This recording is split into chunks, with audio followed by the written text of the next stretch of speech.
তো কেমন আছো তোমরা সবাই? আজকে একটা নতুন ভিডিওতে তোমাদের নতুন চ্যানেলে ভিডিও দেখতে আসার জন্য তোমাদেরকে ওয়েলকাম জানাই। ঠিক আছে?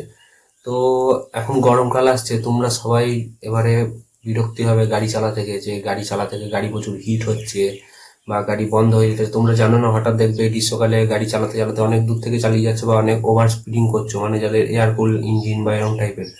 তো তাদের জন্যই আজকের এই ভিডিওটা বানাচ্ছি আমি। অনেকজনের শুধুমাত্র যে গাড়ির ইঞ্জিন এরকম গরম হয়ে যায় বা গ্রীষ্মকালে কিছু, তো তাদের জন্য আমি বানাচ্ছি আজকের ভিডিওটা তোমরা লাস্ট অবধি দেখো, তোমাদের সব যা ডিফারেন্স আছে তোমাদেরকে ক্লিয়ার করে বুঝিয়ে দেবো। তোমরা সবাই আশা করছি বুঝেও যাবে ভিডিওটা থেকে, আর যদি না বুঝতে পারো তো কমেন্ট করবে, আমি তাকে কমেন্টে রিপ্লাই করে দেবো। ঠিক আছে? তো সবারই প্রথম, তোমরা গ্রীষ্মকালে অনেক সময় গাড়ি চালাতে গিয়ে লক্ষ্য করেছো যে গাড়িটা অনেক স্পিডে যাচ্ছে, 80 90, বা কেউ কেউ যারা ব্যাচেলার আছো তারা ইয়াং জোরে গাড়ি চালাচ্ছ 110 20 30 স্পিডে। তো তোমরা বুঝতে পারলে না, হঠাৎ দেখবে গাড়িটা স্টার্ট ছেড়ে দিল, মানে যেভাবে তেল না থাকার মতো নয়, হঠাৎ দেখবে কোনো রকম কারণ ছাড়াই স্টার্টটা ছেড়ে দিল। আমার সাথেও অনেকবার হয়েছে জোরে চালাতে গিয়ে এই গরমকালে। তো তোমরা বুঝতে পারবে না যে কেন হলো। তুমি 2 3 বার সেলফ মারবে, দেখবে নেবে না। ঠিক আছে? তো এরকম তুমি 2 3 মিনিট ওয়েট করবে, দেখবে সেলফে স্টার্টটা দেবে, দেখবে হ্যাঁ আবার দেখবে নিয়ে নিয়েছে। ঠিক আছে? তো এটা কেন হয়? এটা সাধারণত গরমকালে ইঞ্জিন ওভার হিটিং এর জন্য হয়। ইঞ্জিন যখন ওভার হিট হয়ে যায় তখন সেই ইঞ্জিনটাকে স্টার্ট ধরা দেখলেও স্টার্ট ধরে না, সেটা যতক্ষণ না মোটামুটি 4 5 ডিগ্রি সেলসিয়াস কমে যাচ্ছে। ঠিক আছে? এবার আসবো আমরা মূল কথায়। ইঞ্জিনে তোমরা অনেকেই প্রশ্ন করবে যে ইঞ্জিন হিট হয় কেন। ঠিক আছে? তো ইঞ্জিনের মধ্যে যখন এয়ার আর পেট্রোলে যখন মিক্সচারটা হয়ে যখন ইঞ্জিনের ভেতরে কম্বাসন করে, ঠিক আছে, মানে যখন ব্লাস্ট করে ভেতরে ইলেকট্রিকের সাহায্যে, তখন সেটার মধ্যে প্রচুর হিট তৈরি হয়। এবং ইঞ্জিনের ভেতরে যেই ফ্রিকশন গুলো কমানোর জন্য আমরা ইঞ্জিন অয়েল ব্যবহার করি, যেটাকে আমরা মোবিল বলি। তো সেটা তো ইঞ্জিনটাকে ফ্রিকশন কম করতে সাহায্য করে, আর সেটা দিয়েও ইঞ্জিন কুল হয়। সেটা আমি তোমাদের একটু পরে ডিফারেন্সটা বুঝাবো। তোমরা দেখবে সাইলেন্সারও গরম হয়, ইঞ্জিনে যখন কম্প্রেশনটা হয়ে যায় তখন যে হিটটা তৈরি হয় সেটাই ইঞ্জিনের মধ্যে ছড়িয়ে পড়ে। এবারে সেটা আমরা 100 সিসি বা 125 সিসি, আমরা সাধারণত গ্রামের দিকে যেসব গাড়িগুলো দেখি সেগুলোতে সাধারণত এয়ার কুলই ব্যবহার হয়। ঠিক আছে? মানে তুমি দেখেই বুঝতে পারবে, আমি তোমাদের দেখাচ্ছি একটু পরে। আর একটু যে ভারী সিসি মানে 300 350 400, এগুলোতে সাধারণত লিকুইড কুলও চলে যায়। আবার বেশিরভাগ সময় রয়্যাল এনফিল্ড, হিমালয়ান বা এরকম যেগুলো থাকে এগুলোতে অয়েল কুল ব্যবহার করা হয়। আর যেগুলো জিনোসো, জেডএক্স 10R বা বিএমডাব্লিউ যেসব গাড়ি আছে, বড় বড় গাড়িগুলো মানে 1000 সিসি বা হায়াবুসা, এই গাড়িগুলোতে সাধারণত লিকুইড কুল বেশি ব্যবহার হয়। লিকুইড কুল চেনার উপায় হচ্ছে, দেখবে সেগুলোতে একটা মানে কোটো থাকে। ঠিক আছে? এবারে কোটোর মধ্যে সবুজ বা পিঙ্ক কালারের মানে একটা লিকুইড থাকে, সেটাই হচ্ছে লিকুইড কুল ইঞ্জিন। তো ফার্স্ট আমি তোমাদের এয়ার কুল ইঞ্জিনটা দেখিয়ে দিই কিভাবে কি কাজ করে আর কিভাবে ঠান্ডা হয়। ঠিক আছে? এয়ার কুল যেই ইঞ্জিনগুলো আছে, ঠিক আছে, এয়ার কুল যেই ইঞ্জিনগুলো, সেগুলোর জন্য কোনো রকম লিকুইড বা কিছু দরকার হয় না। প্রথমত একটা ইঞ্জিন অয়েল তো থাকেই সব গাড়িতে। ঠিক আছে? তো এই যে এই সেকশনটা তোমরা দেখতে পাচ্ছ, মানে হিট চেম্বার থেকে যখন কম্বাসন হয়ে হিটটা জেনারেট হয়, ঠিক আছে, তো তখন যতভাবে মানে এমনভাবে ইঞ্জিনটা ডিজাইন করা থাকে, যতভাবে পারে ইঞ্জিনটার মধ্যে হিটটাকে ভাগ করে দেওয়া হয়। এই যে এই রোগুলো আছে, এই রোগুলোর মধ্যে যতটা ভাবে পারা যায় হিটগুলোকে জেনারেট করে দেওয়া হয়। ঠিক আছে? তো এইটা থেকেই যখন সামনে থেকে গাড়িটা যখন এইটার থেকে যখন এয়ার লাগে এরকম সামনে থেকে, তখন এই সামনে থেকে হাওয়াতে ইঞ্জিনটা ঠান্ডা হয়। এটা হচ্ছে এয়ার কুল ইঞ্জিনের কাজ। ঠিক আছে? আমি শেষকালে কোনটা সব থেকে বাজেটের মধ্যে সেটা বলবো। এখন আমি তোমাদের দেখিয়ে দিচ্ছি সব ইয়েগুলো। তো তোমরা দেখলে যে এয়ার কুল ইঞ্জিন কিভাবে কাজ করে, আর আমি তোমাদের দেখাবো অয়েল কুল ইঞ্জিনটা কিভাবে কাজ করে। অয়েল কুলের কাজটা হচ্ছে মানে গাড়ির এই চেম্বারের মধ্যে, ঠিক আছে, গাড়ির চেম্বারের মধ্যে যে মোবিল থাকে, এইখানে যে মোবিলটা থাকে ইঞ্জিন অয়েল যেটা, এর জন্য কোনো আলাদা করে কোনো লিকুইড বা কিছু ব্যবহার করতে হয় না। মানে লিকুইড কুল ইঞ্জিনে যেমন কুল্যান্ট বা তোমরা দেখবে গোলাপি কালারের বা সবুজ কালারের যেই লিকুইডগুলো ব্যবহার হয় ওরকম ধরনের ব্যবহার করতে হয়, কিন্তু এতে এক্সট্রা কিছু ব্যবহার করতে হয় না। এতে গাড়ির ইঞ্জিন অয়েল যেটা থাকে, মানে আমরা যেটা বাংলা ভাষায় বলি মোবিল, সেই মোবিলটাই এই যে দেখতে পাচ্ছ এই পাইপটা দিয়ে এরকম উঠে, মানে ইঞ্জিনে মোবিলটা তো সমানভাবে চালাচ্ছে, তো তখন ওই যে ইঞ্জিন অয়েলটা কিছুটা ইঞ্জিন অয়েল এখন ইঞ্জিন অয়েলটা ইধারে উঠে যাচ্ছে। ঠিক আছে? এইখানে গিয়ে রেডিয়েটার গ্রিলে গিয়ে সেটা ভেঙে যাচ্ছে, এইখানটার মধ্যে এইখানে গিয়ে রেডিয়েটার গ্রিলের মধ্যে ভেঙে যাচ্ছে। এবং এই যে আবার এইখানে যে পাইপটা আছে এইটা দিয়ে আবার নেমে আবার ইঞ্জিনে চলে আসছে মোবিলটা, ঠিক আছে।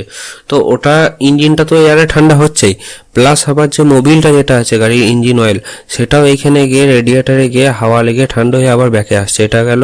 তোমরা সবাই দেখলে যে অয়েল কুল ইঞ্জিনটা কিভাবে কাজ করছে এবং সেটার মেকানিক্যাল কিভাবে কাজ করছে, ঠিক আছে। এবার আমি তোমাদের দেখাবো যে লিকুইড কুল ইঞ্জিনটা কিভাবে কাজ করে, আর এখানেও লিকুইড কুল ইঞ্জিনটা কিভাবে কাজ করে। তো ফার্স্টে এইটা যেটা দেখতে পাচ্ছ এটাই হচ্ছে লিকুইড কুল ইঞ্জিন। এটা এমনভাবে ভাগ থাকে, তোমাদের আমি দেখিয়ে দিচ্ছি। এরমভাবে চেম্বারের মধ্যে ভাগ থাকে, ঠিক আছে। এইখানে পিস্টনগুলো কাজ করে, আর এর ভেতর দিয়ে এরকম মানে মাঝে একটা চেম্বার থাকে, ঠিক আছে।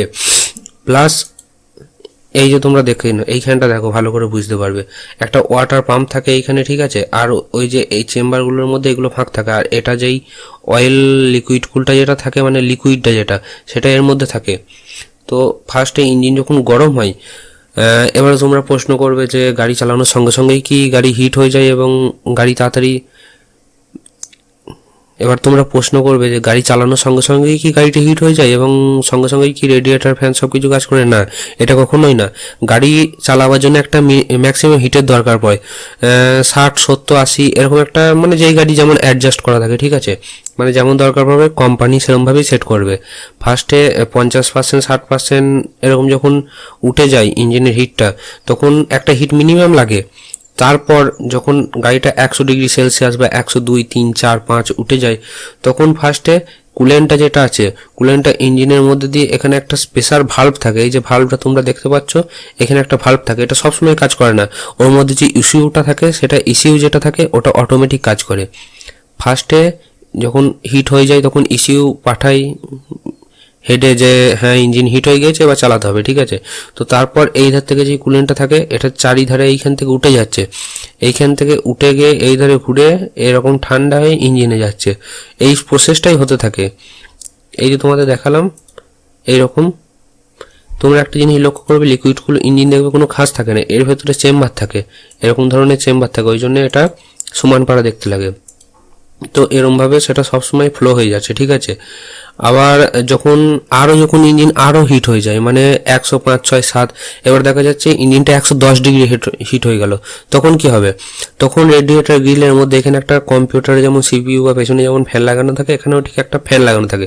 তো 105, 10 অব্দি তো চালু হয়ে গেল, সেটা রেডিয়েটার অটোমেটিক ঠান্ডা করছে, যেভাবে অয়েল কুল ইঞ্জিনে ঠান্ডা করছিল, এই থেকে এয়ার প্রেসার এসে ঠান্ডা করছে, ঠিক আছে। আর তারপর যখন আরও গরম হয়ে গেল,